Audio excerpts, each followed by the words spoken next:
The push for a hotel bed tax and parking authority in Buffalo isn't new, but it's still stuck in limbo.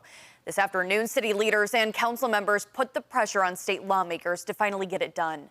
Our Trina Catterson joins us with those details. Trina? Marley, it's a proposal that we've been following since acting Mayor Chris Scanlon's State of the City address.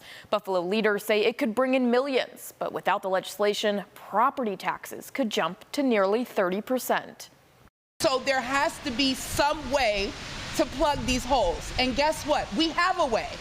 We have a way. We just need support to make that happen. It's been weeks since leaders in the Queen City first pitched the idea of a 3% bed tax and the establishment of a parking authority. But with the clock ticking, those who support both ideas are turning up the pressure. It's not something that will be detrimental to businesses in this community.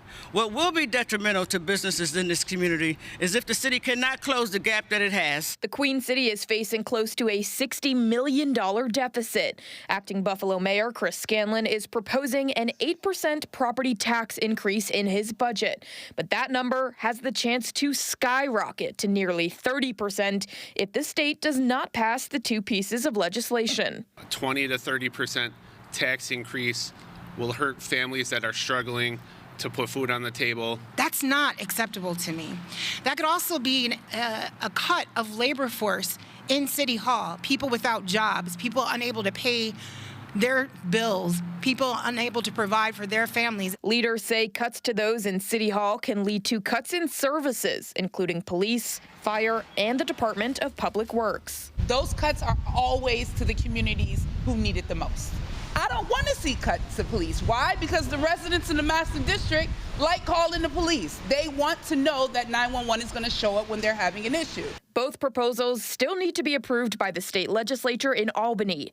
In a statement, State Senator Sean Ryan, who is the Democratic-endorsed candidate for Buffalo mayor, said, quote, "If the acting mayor truly has no choice but to choose between job cuts and a massive tax increase, make no mistake, it is because he has created a budget deficit by repeatedly rubber stamping unbalanced budgets." It is our responsibility to make sure that we are fighting for Buffalo, no matter what.